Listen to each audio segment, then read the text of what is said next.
Alright, what is going on, guys? TYBW back again, and I wanted to talk about this banner because I honestly think that it's a relatively easy skip unless you're like a new player.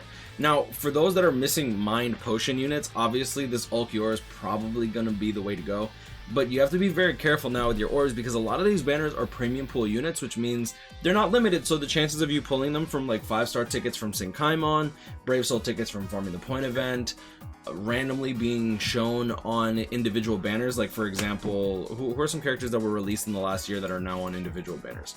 Like Rose, for example, was an arena unit. This Ginjo was pretty good when he came out, but like he's fallen off. He's a droplet unit. We have the Brave selection, you have Mind Kisuke, you have Spirit Society Lisa. So you'll see that even outside of seasonals, you don't really need to go after seasonals either. So it's kind of a weird dynamic. So for those that are like coming back to the game, for those that are coming back from the game from like 2015 to 2018, you summoned on swimsuit banners because they weren't going to come back for another year. You summoned on Parasol because they don't come back for another year. Nowadays, everything comes back within 3 months usually, which can be good or bad depending on how you look at it. The problem with our psychology is that we think, oh, we need it now because we don't know if we're going to get it back. Oh, individual banners, the highest rate that you could possibly get this character that while it's on a banner, otherwise it's going to go down to 0.5% rates. Like if I click on this banner, it's a 0.5% rate, probably, maybe even per character 1%. Oh, they only put 5 characters on here? Really? Well, usually they put 9 and that makes them like a 0.5% rate. A 5% rate, it's not bad, but then you also have like borderline useless stuff. Rukia, Desert Society, Rukia, Potion Unit, Potion Unit, Potion Unit, Potion Unit. Oh, this is literally just a Potion Unit selection. Why did they not put a tech character here? Oh yeah, because they're all fucking limited. Either way, just be very wary about when it comes down to summoning on these banners that are mainly premium pool, and that's what I'm going to be coming out. Bankai livestream was announced for the end of the year. That's going to be December 26th, so right after Christmas time, getting all your Christmas money ready for poll selection as well as 1000-year Blood War banner. So I'm going to talk about this banner just because I do think that even though there is value to be had, I still think that it's a very, very easy skip, just because I don't think that the value that these characters in particular provide are not really all that great. Now, I see a lot of people talking, it's like, oh, it's Halibel. Need to summon Yoruichi. Need to summon, like, bro, that's cute in theory, but when you but when you're sacrificing like a 1000-year Blood War banner, or you're sacrificing what you could be putting into like maybe point event, you have to be very careful. Now, if you're new to the game, obviously this banner actually is pretty good. We have some value here. Yoruichi is a potion unit. She's also a team boost with the heal ability. I don't know if she has healer. I think that she just has, yeah, she has medic, so she's a team healer. She has guard break, which is pretty cool. Technique links out potion unit. On top of that, her soul trait is actually technique droplet drop. So you can actually put this character on someone like Nozomi, get potions +5, technique droplet drop 60%, which can be very, very, very good for farming content like epic raids. And on top of that, this Yoruichi herself is a technique droplet drop with the technique links out potion skill, which I think is really, really nice. Because if you've seen anything with Orihime, Orihime has barrier and heal, making her one of the best units for farming epic raids in a mindless capacity. You like, obviously if you have a character with boost instead of heal, your teammates are going to be able to kill faster, your teammates are going to be able to farm faster, but here's the but part. Where did I put her? There we go. But Orihime literally makes it mindless. You don't have to dodge 80% of the stuff that a boss does. And if you're putting weakened defense on all your characters, a character like Orihime can definitely help farm a bit easier. Now, like I said, this Yoruichi provides her value where she is a power unit, so obviously you can use Orihime. I'm just giving an example of where a character like Orihime would be better than someone like Yoruichi in that regard, but it's fine. I like, at the end of the day, a power unit with technique droplet drop along with strong attack recharge as a skill, and then technique links out potion +5, she's gonna be very, very good. Because if you're farming epic raids with this character, and that's very important, this is the important part about this character, is that you can use her to farm epic raids. And in my opinion, characters that are made to farm epic raids, droplet potions, don't need Havoc. Obviously, I do put a big emphasis on a character having Havoc, and her not having it really does, in my opinion, hurt her pretty badly. But going into her skills, her first strong attack is going to be the 40% magnification first strong attack. This is going to hit approximately 4 times on the boss, so it's not a bad strong attack on the boss because it does hit pretty hard. So it's not like the 18% magnification due to attack. Strong attack 2 is going to be the AoE distant 800. This is going to hit from almost every position on the map as long as you don't accidentally aim the wrong way. And then her third strong attack is a standard full screen third strong attack, which is 1000 radius, so that's going to hit for the most part anywhere on the screen, which is really good, and I actually do like that. So her not getting Havoc 20% I don't think is all that bad. Okay, I will admit that I did kind of go hard on her, but that's mainly just because I know how strong of a skill Havoc is, and I'm hoping that at some point KLab puts it into the T20 skills. With the Reed affiliation dodge that they started adding, I was really hoping to see Havoc in there and just limit it to 20%, so that way people that don't have Havoc can get Havoc, and then those characters can be very, very, very good and pretty much future proof. I feel like Havoc is such a future proof ability. Next, going to Halibel. Now Halibel, she does have her value, but in my opinion, a completely different way. You're not gonna really run her in content like epic raids for the most part, but where she does come in clutch is the fact that she is a damage inflicted at full stand 30% link for Heart. Heart has a ton of really, really good units that can make use of that link, right? On top of that, she does have strong attack recharge, and then she does have coin drop 70% and mind link stop potions +5. She's good for farming. I'm not saying that she's bad. Her first strong attack, boom, boom, boom. Her first strong attack is going to be a 2500 length beam, so that's pretty good. Her second strong attack is going to be the vacuum into pushback attack. I believe this is the same thing as Safui Retsu. I'm pretty sure. Yeah, Safui Retsu, so it's going to be vacuum, pushback attack, same as Azashiro as well as Noelle. Her only issue, whereas like Retsu has Frenzy +2, Noelle has increased status ailment chance, this character doesn't have that. So you don't really get the added benefit of, oh yeah, cool, she has freeze. Now, one thing that I think is really, really important to note about this character in particular is she doesn't have any way to heal herself. And in my opinion, that can be really, really hit or miss. For example, say you take her into Inheritance Zone, right?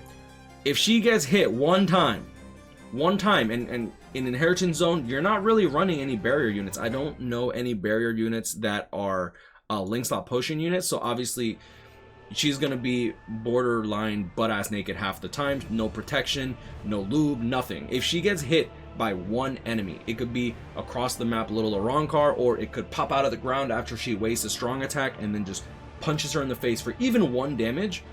She loses her damage inflicted at full stam 30%, probably 55% if you're using strong attack recharge links and you get her to T15, right? She loses her full stamina only increased strong attack damage. Oh, she has guard. Okay, so she has guard break and hit an enemy, so that Arankar thing is probably not going to happen.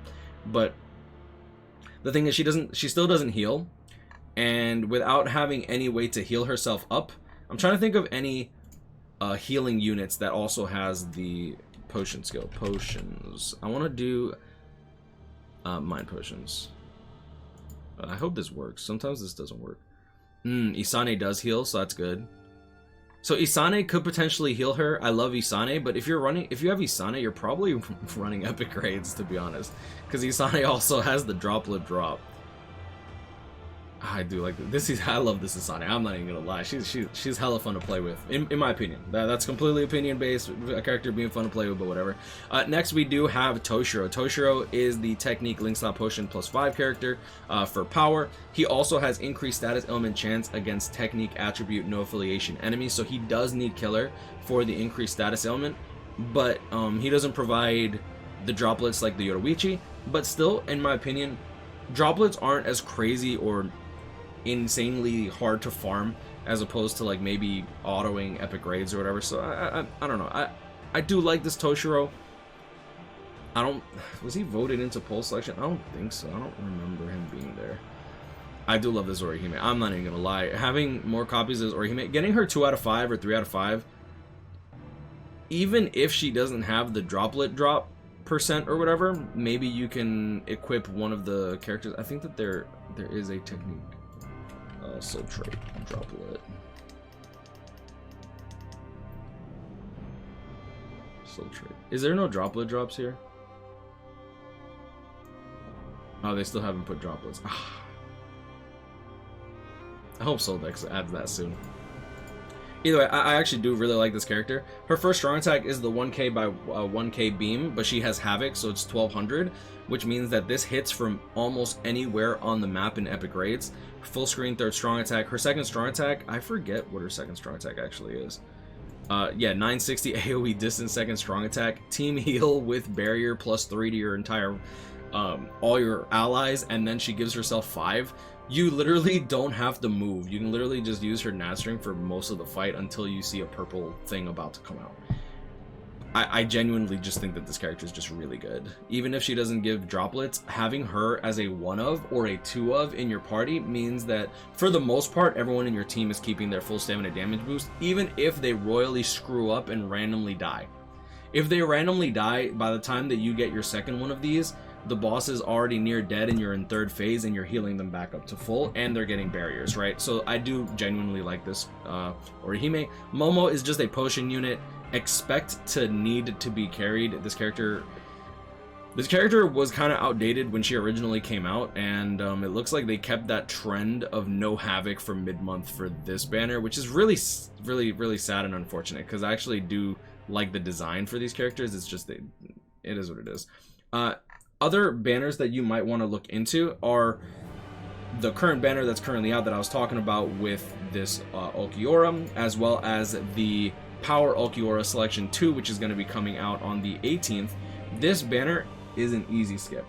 This Ulquiorra is more or less just a guild quest unit, so if you don't really need a captain guild quest unit in particular, I think that he's an easy skip, especially if you have characters like... Is Uryu? I think Uryu was a captain. I'm like pretty sure. Yeah. But like if you have this Uryu and you have 6th anniversary Aizen, I don't think that you need that Ulquiorra at all. Next, speed Ulquiorra. I do like this Ulquiorra. I think he's just as busted as the Uryu, but I don't think he's necessary, and he's also a premium pool unit, so just keep in mind. 7th anniversary Uryu, I should specify.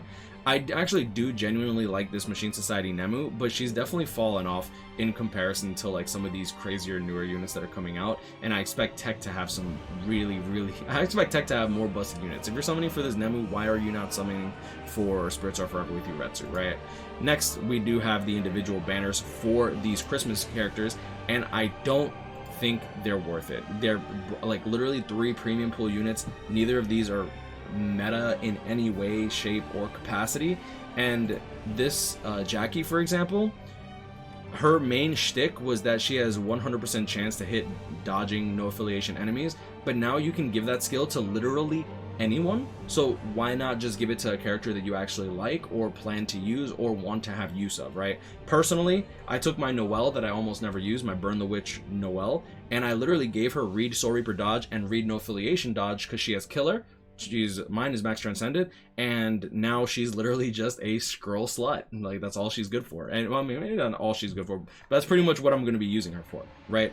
Next, you have the Halibel banner. Baragon kind of fell off on contact. Ulquiorra fell off on contact. Raruka fell off on contact. I don't know why people were saying this Baragon was busted. I thought he was pretty good, but he didn't get Havoc.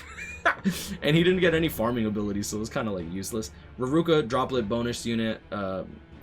That's pretty much it. She's a really good NAD unit. I don't think she's bad, but I wouldn't recommend putting orbs in this. Like, I really wouldn't. So my honest take on this is, if you're new to the game, I would toss in 6 steps just if you need potion units, because you do have 2 red potion units, and then, well, you have 2 green potion units that are red characters. You have a heart unit and a tech unit and a speed unit, which also have potion drop rate up, right? So I do see the value here, but I would be very wary about going deep, and I would not chase. Do not chase. If you're planning to do 6 steps, commit to the 6 steps and stop. If you're doing 5 steps, commit to the 5-step stop. If you're doing 2 steps, 1 step, for the discounts, commit to that and just stop. Do not chase. It's the end of the year. Pole selection is right around the corner. Pole selection has some really, really good units when it comes to Momo, Neliel, Isane, super link slot potion units or potion / droplet units there. there's just a lot of good value in my opinion coming out. And if you're interested in the Dazio Blood War banner that's probably coming out, like 99% chance coming out at the end of the year, you might want to save for that. But yeah, that's pretty much what I'm gonna leave it at, and I'm gonna leave it at that. Grind on, catch up, him, stay blessed, like, comment, and subscribe if you're new. If y'all enjoyed this video, hopefully this video was informative. And yeah, I'll see y'all in the next one. Peace.